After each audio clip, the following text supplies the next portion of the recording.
Neptune पर क्यों होती है हीरों की बारिश? आखिर नेपच्यून के एटमॉस्फेयर में ऐसा क्या है जो वहां पर हीरों की बारिश होती है?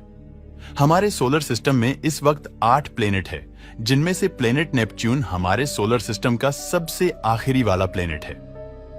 नेपच्यून के भी कुछ राज इतने ज्यादा भयानक है जिनको सुनने के बाद कोई भी इंसान डर जाए तो। जी हां दोस्तों, आज की इस वीडियो में प्लेनेट नेपच्यून के बारे में जानेंगे। दोस्तों, जैसे कि हम जानते हैं कि नेपच्यून हमारे सोलर सिस्टम का सबसे आखिरी प्लेनेट है, जो कि सूर्य से 5 बिलियन यानी 5 अरब किलोमीटर की दूरी पर है। और ये इतना ज्यादा है कि अगर एक स्पेसक्राफ्ट को पृथ्वी से नेपच्यून पर भेजा जाए तो स्पेसक्राफ्ट को नेपच्यून तक पहुंचने में पूरे 12 साल लग जाएंगे। यानी मान लो कि आप नेपच्यून पर जाना चाहेंगे और आपकी उम्र अभी सिर्फ 20 साल है, तो जब तक आप नेपच्यून पर पहुंचोगे तो आपकी उम्र 32 साल हो चुकी होगी। और फिर अगर आप नेपच्यून का राउंड काटकर पृथ्वी पर वापस आओगे तो आपको 12 साल और लग जाएंगे, यानी आपकी उम्र पूरे 44 साल हो जाएगी। तो दोस्तों, वैसे तो आज तक नेपच्यून पर कोई नहीं गया, लेकिन नासा का एक स्पेसक्राफ्ट जिसका नाम वॉयेजर 2 था, वो पहला ऐसा स्पेसक्राफ्ट था जो नेपच्यून तक पहुंच गया था। वॉयेजर 2 1989 में नेपच्यून के सबसे करीब जाने वाला पहला स्पेसक्राफ्ट था और उसको नेपच्यून तक पहुंचने में पूरे 12 साल लग गए थे। वॉयेजर 2 नेपच्यून के आसपास पूरे 4 महीने तक उड़ता रहा और इन 4 महीनों में उसने नेपच्यून की बहुत सारी इंफॉर्मेशन कलेक्ट की। जैसे कि दोस्तों, सैटर्न और यूरेनस की तरह नेपच्यून के इर्द गिर्द भी 5 रिंग्स है जो कि बहुत ज्यादा धुंधली दिखाई देती है। हमारी पृथ्वी का सिर्फ एक चांद है, लेकिन नेपच्यून के पूरे 14 चांद है, जिनमें से कुछ चांद बर्फ के बने हुए हैं और उनमें से जो सबसे अजीब चांद है वो ट्राइटन है। दोस्तों, ट्राइटन नेपच्यून का सबसे बड़ा चांद है जो कि किसी मिस्ट्री से कम नहीं है।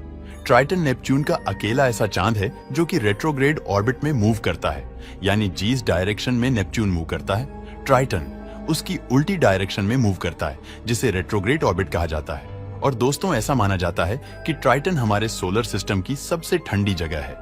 ट्राइटन का टेम्परेचर -391 डिग्री फ़ारेनहाइट है, जो कि यूरेनस से भी ज्यादा ठंडा है। और यही वजह है कि ट्राइटन पर जो वोल्केनोस है उनके अंदर से लावा नहीं बल्कि बर्फ निकलती है, जो कि सुनने में काफी इंटरेस्टिंग बात तो है ही, लेकिन थोड़ी डरा देने वाली भी है, क्योंकि अगर आप इसकी हवा के अंदर अपना हाथ खोलकर लहरा दोगे तो आपका हाथ जमकर वहीं पर पत्थर बन जाएगा और फिर ब्लड फ्लो ना होने की वजह से आपका हाथ काटना पड़ जाएगा। दोस्तों, जैसे कि हम जानते हैं कि नेपच्यून सबसे आखिरी वाला प्लेनेट है, तो यही वजह है कि नेपच्यून को सूरज के एक चक्कर लगाने में पूरे 165 साल लग जाते हैं और नेपच्यून पर एक मौसम पूरे 41 साल का होता है और नेपच्यून सूरज से सबसे ज्यादा दूर है। तो यही वजह है कि नेपच्यून पर सूरज की रोशनी बहुत ही कम पहुंचती है। यानी ऐसा समझ लो कि नेपच्यून एक अंधेरी घाटी है जहां रोशनी ना होने के बराबर है।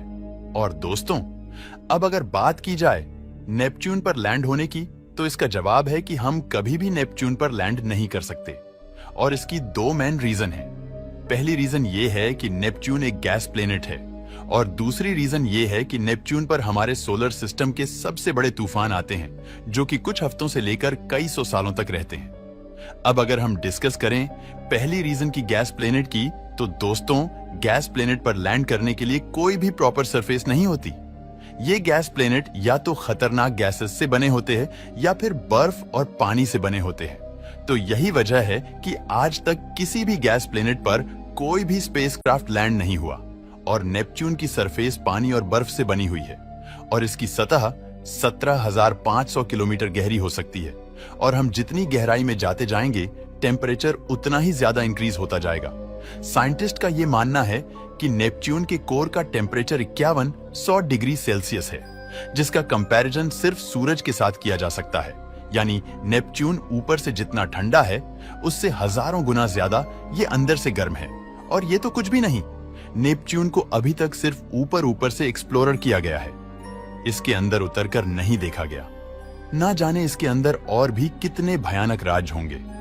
अब चलते हैं दूसरे पॉइंट की तरफ। दोस्तों, दूसरा पॉइंट यह था कि नेपच्यून पर हमारे सोलर सिस्टम के सबसे बड़े तूफान आते हैं, जिनकी स्पीड 2000 किलोमीटर पर आवर से भी ज्यादा है, जो कि पृथ्वी पर रिकॉर्ड की गई।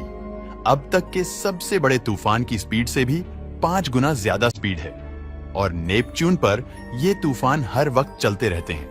और दोस्तों, जैसे कि जुपिटर पर एक ग्रेट रेड स्पॉट है, वैसे ही नेपच्यून पर भी एक स्पॉट है जिसका नाम था ग्रेट डार्क स्पॉट है। साइंटिस्ट का यह मानना है कि the great dark spot Neptune पर चलने वाले सबसे बड़े तूफान हैं, जिनकी स्पीड अब तक रिकॉर्ड होने वाले सब तूफानों की स्पीड से ज्यादा है। और दोस्तों, ये स्पॉट कोई छोटा मोटा स्पॉट नहीं है, बल्कि ये इतना बड़ा है कि इसके अंदर हमारी पूरी पृथ्वी फिट आ सकती है। और दोस्तों, इसी के साथ हमारा दूसरा पॉइंट भी क्लियर होता है। यही 2 मेन रीजन है जिनकी वजह से नेपच्यून पर कभी भी लैंड नहीं किया जा सकता। और दोस्तों, अब बात कर लेते हैं नेपच्यून के साइज की। दोस्तों, नेपच्यून का साइज लगभग यूरेनस के ही जितना है, जिसकी वजह से नेपच्यून हमारे सोलर सिस्टम का चौथा सबसे बड़ा प्लेनेट है। दोस्तों, नेपच्यून के अंदर भी हमारी पृथ्वी जीतने 50 से ज्यादा ग्रह आ सकते हैं। और दोस्तों, अब अगर बात की जाए नेपच्यून के कलर की, तो नेपच्यून का कलर ब्लू है। तो आप जरूर ये सोच रहे होंगे कि नेपच्यून का ये ब्लू कलर या तो उसके ठंडा होने की वजह से है या फिर वहां पर मौजूद पानी की वजह से है। लेकिन दोस्तों, तो ऐसा बिल्कुल भी नहीं है। नेपच्यून का ये ब्लू कलर मीथेन गैस की वजह से है। नेपच्यून पर मीथेन गैस बहुत ही ज्यादा है, जो कि सूर्य से आने वाली लाल रोशनी को अब्सॉर्ब कर लेती है और फिर नीली रोशनी को रिफ्लेक्ट करती है। यही वजह है कि नेपच्यून ब्लू कलर का नजर आता है। और दोस्तों, जैसे कि यूरेनस पर हीरों की बारिश होती है, ठीक वैसे ही नेपच्यून पर भी हीरों की बारिश होती है, क्योंकि नेपच्यून के अंदर भी हाई प्रेशर पाया जाता है, जिसकी वजह मीथेन अणु टूट जाते हैं, जिससे कार्बन परमाणुओं का क्रिस्टलीकरण होता है और हीरा बनता है। दोस्तों, आपको नेपच्यून का सफर कैसा लगा? हमें कमेंट करके जरूर बताना।